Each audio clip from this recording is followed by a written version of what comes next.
fiction, science fiction, horror, fantasy, crime, LGBT, thriller. You have now entered the House of Mystery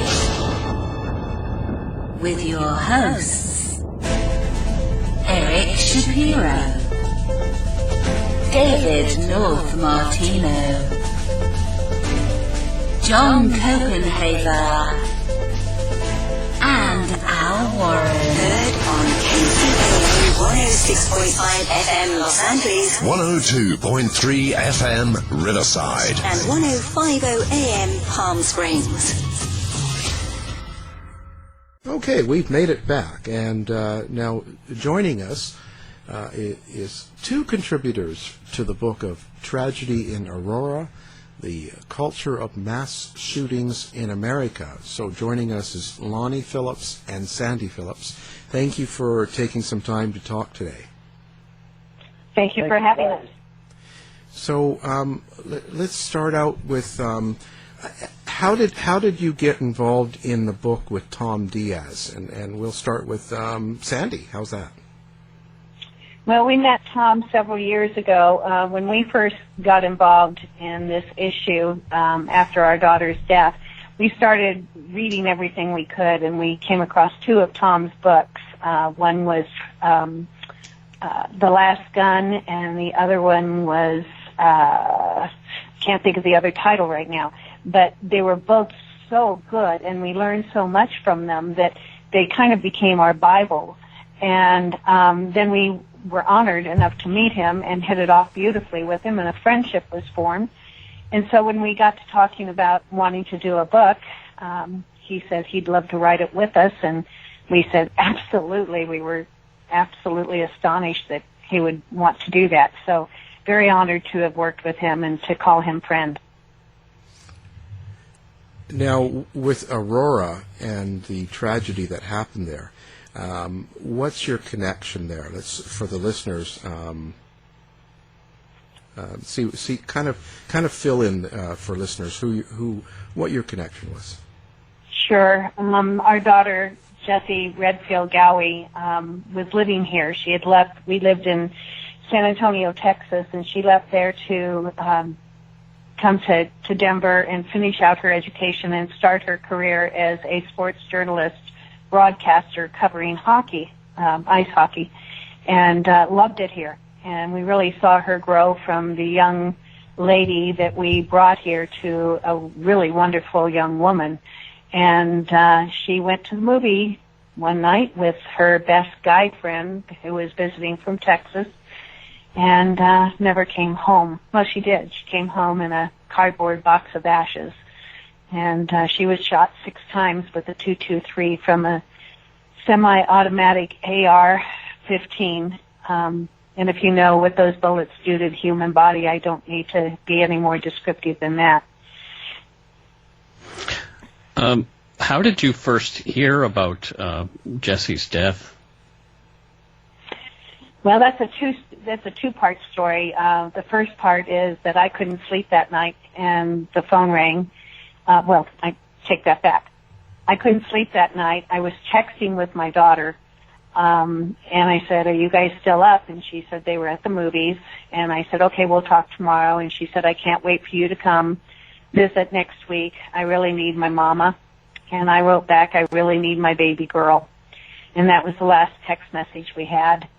And about 35 minutes later, the phone rang, and it was the young man that was with her, who was like a son to us. And the phone rang, and I looked down, and I thought, that's weird. Why would he be calling me? They're at the movies. And I picked the phone up, and there was screaming going on in the background. And he told me that he thought he had been shot twice. He thought he'd been shot twice. And I knew then that something was wrong because Jessi would have been calling me had she been okay. So I asked where Jessi was, and he said, "I'm sorry." And I said, "Is she okay?" And he said, "I'm sorry, I tried," and he's a paramedic. So I concluded very quickly that he was giving me really bad news. And I said, "Oh, God, Brent, please tell me she's not dead." And that's when she started screaming, and I was in a dead sleep, and she's such a horrible, guttural sound that I was out of bed immediately, thought someone was attacking her, and ran into the living room, and she was sliding down the wall telling me that Jessie's dead. And I grabbed her, took her to the couch, and tried to calm her down. And finally she, I got her to tell me a little how she knew that she was dead, and she said, well, Brent's a paramedic, and he told me that he tried to save her and she's dead. And so that's the moment that I knew that I no longer had the same wife, and I no longer had a daughter. Our life was beginning in a completely different realm. Now, you've taken that grief and you've gone into the book, and you're putting this out here in September. What is it you want people to get out of this book? What do you want people to get out of this tragedy? First of all, that they need to be involved, that their voices matter in this issue, and that it's really not about partisan politics, although it's become that way. We've polarized ourselves in America to the point of being ridiculous, and we just have to step back. I want everyone just to take a deep breath, step back and say, do you want this happening to your child, your husband, your wife, your brother, your sister, your aunt, your uncle, your loved ones? Do you want this to happen to them? Because it's happening at such a high rate anymore that you're 1 degree of separation from this being your story, and you do not want to walk in our shoes. So this book goes into great detail about how we got here, how this country got into this culturally polarized position, and it analyzes the steps that we can do to get out of it. It goes into what the big national gun violence prevention groups how they've failed, and what they've done right and what they've done wrong, and how the gun lobby has managed to outflank us on every turn. We haven't had any kind of federal laws on any kind of gun control for 25 years since the Brady Bill, and we think that's wrong, and we think that the book shows us how we can start fixing that with some survivor grassroots that was going to start taking effect in this country, and until that happens, we're in a world of hurt. How do you think you can address people on the NRA side, the people that believe that to regulate a gun all of a sudden turns into confiscating the gun, taking away their gun? Like, how do you address them? Like, how is it you're going to get that point across to them? Well, you have to have two sides that are willing to listen, and unfortunately the far, far, far radical right doesn't want to listen. They just have dug in their heels on the catchphrases of the NRA, like guns don't kill people, people kill people. The only thing that stops a bad guy with a gun is a good guy with a gun. Slippery slope, you're going to come and take my guns. Nobody has ever talked about taking anyone's guns. In fact, all the laws that are being proposed do not address confiscation. They only address regulation. And in the 2A, it says, what? A well-regulated militia. So they like to leave that part out. And right now, in America, we are not regulating well at all. So it's time to do the right thing, and it's a public safety issue. It has to be addressed, or we're going to have this continue and end up, God forbid, in a civil war. Yeah, I quite often see we have a lot of Canadian connection, and countries that are in the free world in the West, like Canada, tend to do better as far as gun regulation as well as mass shootings. And how do you get that across to people that guns do kill people? Well, you just keep hounding at it, and you keep the facts out there, and you get the grassroots building, which is happening in America. I mean, we're seeing more and more people join the ranks of saying, you got to do something, and demanding it, and that's a good sign, because there are people from all walks of life They're mostly women and mothers who are concerned about this issue because every day when they take their children to school and drop them off, they're afraid that they may not come home. So when you see the country that Sandy and I have been, since the Aurora shooting, we have been to 14, we call them public mass shootings, different from regular mass shootings, because public mass shootings is when someone is armed with a gun, usually a white male, and it's usually an AR-15 because that's the killing machine that's chosen by our military, and it's the one that does the most damage, walks into a public venue and kills as many people as quickly as possible. That's his motive, and that is his purpose. That defines a public mass shooting, and those mass shootings is what's driving the policy changes in this country. They say, well, it's only 2% of the murdered people in this country. Well, that's absolutely right, but it drives all the news media. It drives the policy changes. It's kept the NRA from passing even more bad gun laws. So we really need this book to point out how this country is unique and in the world, on this earth, is having this amount of public mass shootings. And the reason is too many guns in the hands of too many people that shouldn't have them. That's exactly true. Here in Canada, on December 6, 1989, a young man named Marc Lepine went into Montreal's École Polytechnique and murdered 14 young women there, and 13 other people were wounded. And after that, there was a lot of uproar around who should have these kind of weapons here in Canada. And so there was a coalition for gun control created, and their efforts contributed to the November 1995 adoption of a federal firearm control legislation. People can still have guns here.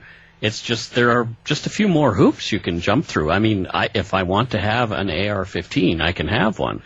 The things I can't have are a mass clip, like the one that we saw in Dayton, Ohio, which held 100 rounds. And I mean, that man killed 9 people in a span of 30 seconds because he had that. In our case in the theater, he had a 100-round magazine as well. And fortunately for the rest of the people in that theater, it jammed. And guess what the manufacturer did after that happened? Instead of taking it off the market or having some kind of social conscience about it, they fixed it. And now it doesn't jam anymore. So the fact that the police were on the scene as quickly as they were and stopped the shooter in Dayton, you're right, he still killed 9 people in 30 seconds. Imagine how much worse it would have been. And, people say, well, if I'd had a gun, I would have stopped him. You don't stop an AR-15, and you don't stop an ambush. That's just not the way it works. You just get slaughtered, or you're lucky enough where you've been able to hide and get away. So the fact that they're on the streets in civilian hands is really where we need to be addressing this issue. Yeah, and I'll say as well, like in the case of Aurora, the movie theater, if you had a gun and you were on the good side, so to speak, how would you know who to shoot in a dark theater? It's funny that you brought that up, because Brent, the young man that she was with, who's like a son to us, is a concealed carry person. He has a concealed carry license in Texas. Even though he flew there and didn't bring his gun, we asked him that question, the very same question. Well, do you wish you'd had your gun? He said, if I'd have had my gun, I would have killed more people. I would have been shot for sure myself. He was clad in armor. And the confusion, the smoke, the screaming, the holler, the movie was going on. And as we know, the police themselves, trained experts, only hit their target 30% of the time. And in his case, he absolutely would not have been, or nor anyone else have been. By the way, there were other people in there with guns, which is not a known fact, that never got a chance to use them. So that theory is totally off the wall about being able to stop a mass shooter with this kind of weaponry. So now what we're seeing is the Dayton, Ohio killer imitating the killer in Aurora. He had body armor, head to toe, so did ours. Our shooter decided that he would have music playing in his ears. He had headphones on so that he wouldn't hear the people screaming as he killed them. Wow. And they just stopped 3 more, I guess, didn't they, that were going to happen? Yes, and that's terrifying. I mean, 3 early 20s white males in America that are so angry at who knows what that they're dangerous and they have the weaponry to do true harm to innocent civilians. So, we look at this as, we're killing our civilians like genocide in any other country. If it was any other country, we'd be saying they were at war. We lose 100 people a day to guns and over 200 that are wounded, and that amounts to $227 billion a year in this country to help and rehab and treat those who have been wounded. This is not just an issue of we are morally corrupt. It's financially damaging to our country. Yeah, and it's a very interesting point you bring up. It's not these are white males. This is not a Islamic terrorist group coming over and killing Americans. This is homegrown. Homegrown. That's the terrifying thing, and that's another thing that's covered in the book, how this has happened and how we seem to have a whole huge segment of our society that has troubled enough and feel entitled enough or not entitled enough to choose to buy a weapon and do nothing but kill as many people as possible just to show their hatred. The one young man out of the 3, there was one that said that he thought if he could have the largest kill count of 100 or more, he'd feel fine with that. That would be his goal. Now that's terrifying. That's really someone that you go, okay, and it's okay for him to have a gun because we have no regulations. Yeah. Now, you guys sound like pretty reasonable, average American citizens, and you've been around a few years. What is the reason that culture in America is doing this? Like, have you thought about that? Like, why is it that these young people are angry or coming out and shooting and killing all these people, and they're not doing it in other countries, like in Canada or UK or Australia? Well, we don't know if they'd be doing it in Canada or anywhere else because you guys have better gun laws than we do. You guys have the same crazies that we do. Yeah. They watch the same videos. They watch, and this is in Japan. This is in all the countries all over the world. They watch the same videos. You have the same percentage of troubled people that do this. But this is the only place where you can go and buy an AR-15 out of the trunk of a car legally, no matter what age you are. Yeah. And we also have different laws depending on what state you're in. So people will bring up quite often, oh, well, look at Chicago. Well, yeah, look at Chicago. It's right next to Indiana. Indiana has very lax gun laws, and guess where all the guns that are being used in these crimes are coming from? They're coming from across the border, and from Indiana into Chicago. So, if you don't have these national laws that control the issue from coast to coast and border to border, then you're going to continue to have these problems. But we have an administration right now that doesn't want to address this issue at all. So it's going to be up to the people to rise up and say, we demand it. It's just a crazy situation. So do you feel your politicians are disappointing you? They're not only disappointing. That's an understatement. we had no idea when this happened to us. We were totally oblivious to the laws about guns in this country. We just, they don't get, the regular mass shootings don't even make the national news. Sometimes the shootings don't make the local news in places that have them all the time. The difference in this country is that you spoke with the politicians, is that the NRA has bought the majority of the Republican Party. That's just a fact. And it's the fact also that in the last election we cleaned house in the House of Representatives, and because of this gun problem that is coming face to face with the American public, there is no choice. We have to vote them out in order to get these laws changed, and that's what we're doing. Yeah, and what of course you're aware of Alex Jones, I'm sure.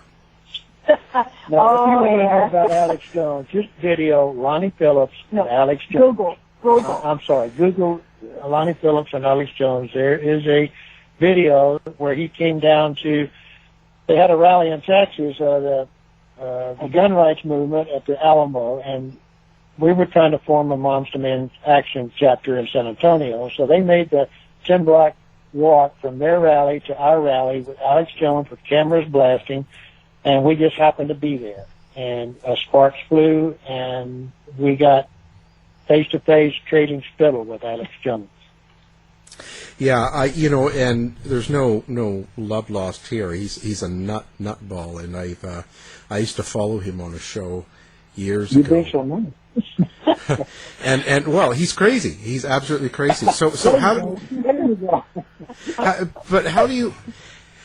do you deal with that? He's got 6 million subscribers to his show at the moment, and he's still on about most of these being crisis actors, that these are all fake shootings.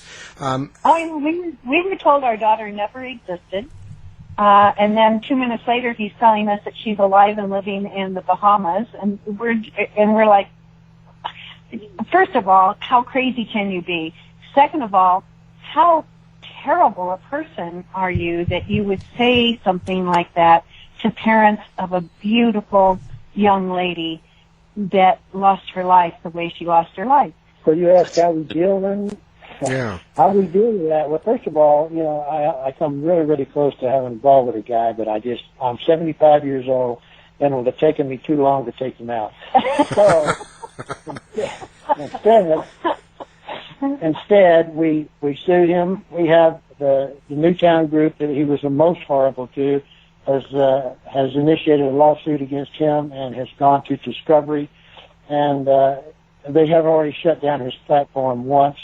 So we're going after him legally, and he will be obliterated. By we, he means the gun violence prevention movement, yeah, I'm speaking as a group that we've gone after him as a group, and that's the only, he has a lot of followers that actually believe him. Exactly. And that's the point when you say he's got 6 million followers.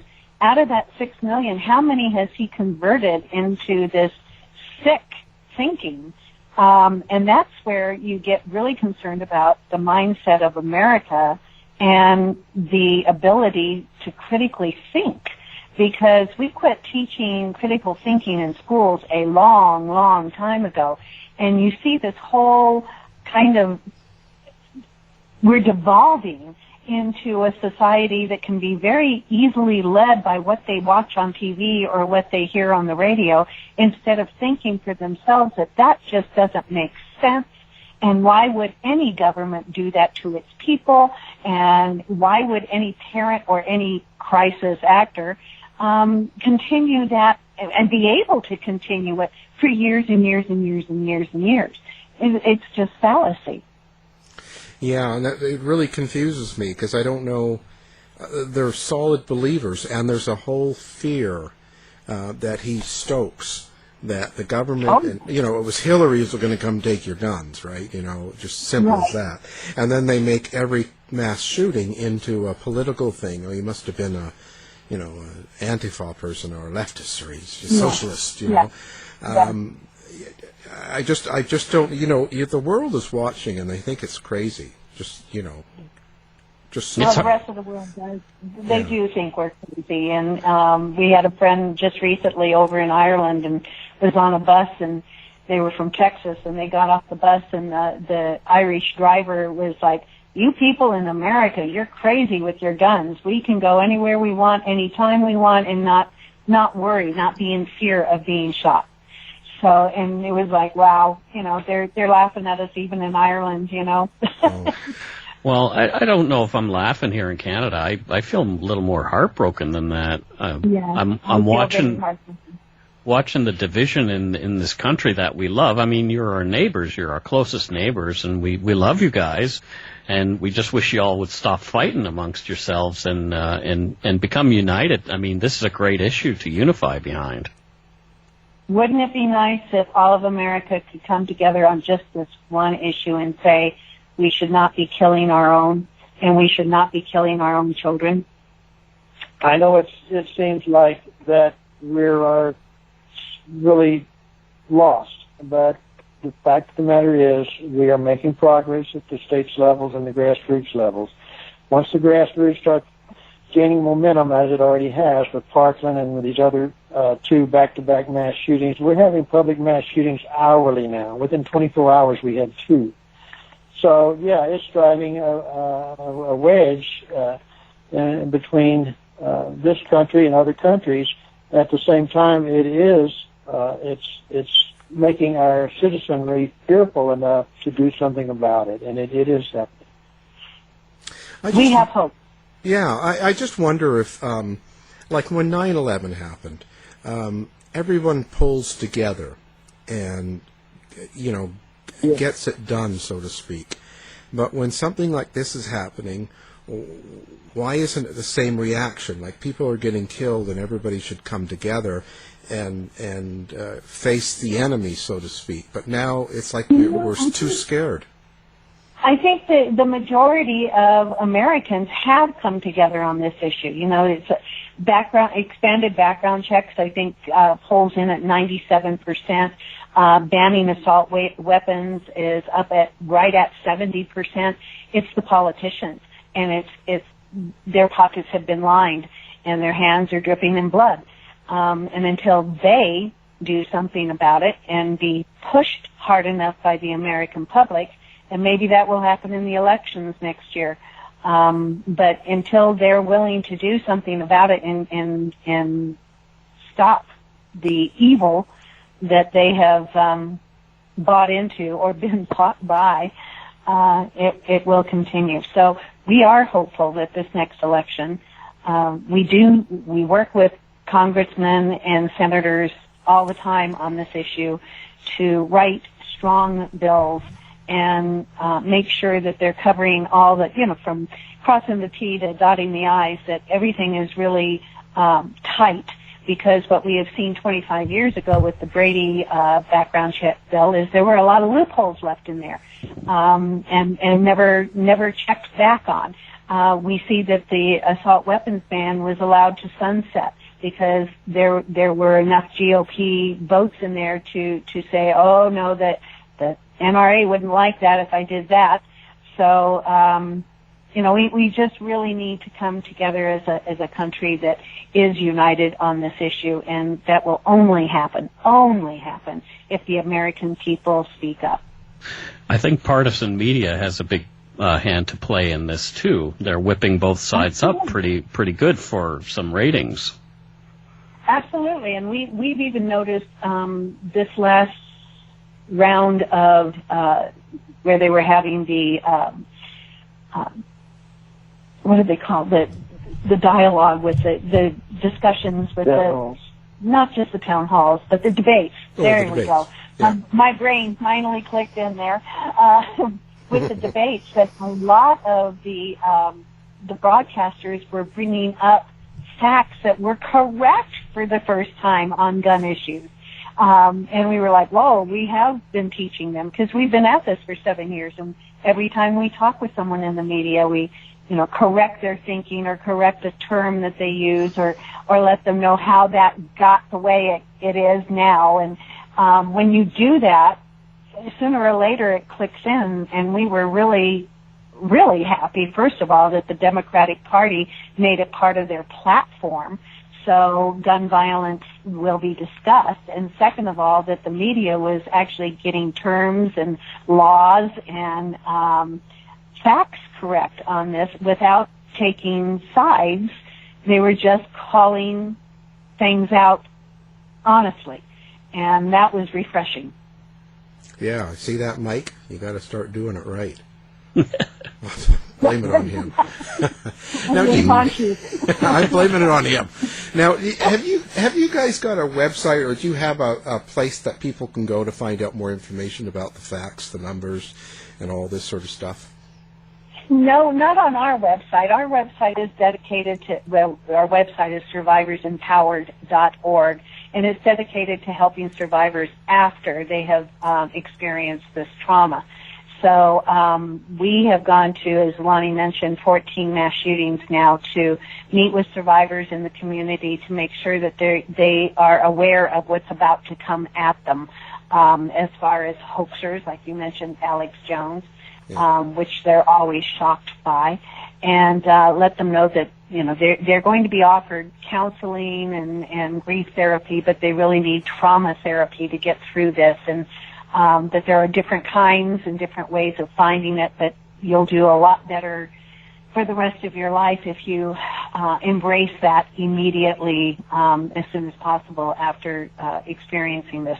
In fact, in El Paso, they had 60 trauma therapists show up at their community center immediately after the shooting in El Paso. They were so ready for this to possibly happen in their state and community that they were ready for it and deployed immediately, and that's what we need in every state, unfortunately. So I can say that if you want your listeners to learn more about this and what's going on in this country, they really need to buy this book, because it's delved into it. It's used other social scientists' opinions, not just Tom Diaz's opinion or our opinion, but opinions of people that's been working on this issue for 20 years. It goes into great detail about our culture and your culture and the history.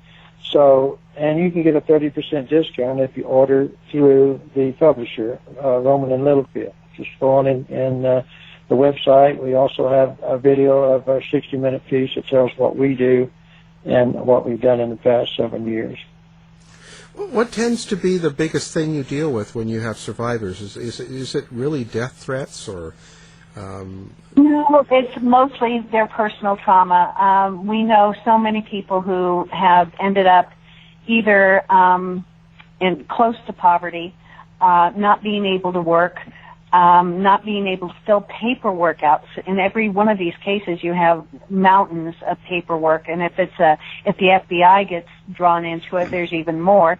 So just the paperwork alone is overwhelming for these people. So we always suggest that they get someone, a friend, a relative, but not too close a relative, that will help them fill out what they need to fill out, because they can't cope. If they're injured and wounded, the needs are even greater, because now you have physical wounds along with emotional wounds. And often they need wheelchairs or special beds or driving accessories to be able just to live a somewhat normal life.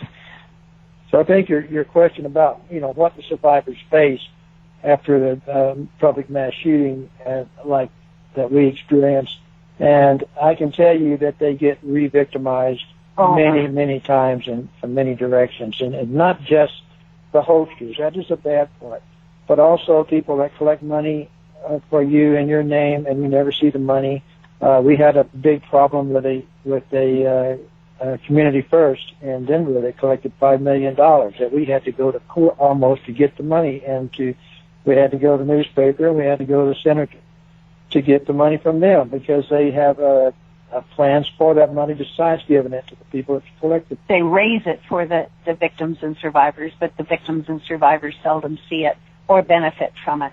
So there's all kinds of things that need to be addressed in the aftermath of these shootings that people don't even think about. And it's one of those things that we're working on, because we have seen in the 7 years that we've been doing this, repeatedly we have seen the same things kind of rise up to the forefront. So we know how to help these people. We just need the funding to help these people. Wow. Well, I have to say it's a very important book. I think people need to pick it up, and we're going to have it on our website so people can do one click while they're listening and just pick it up. And we thank you for your work. It's Lonnie and Sandy Phillips.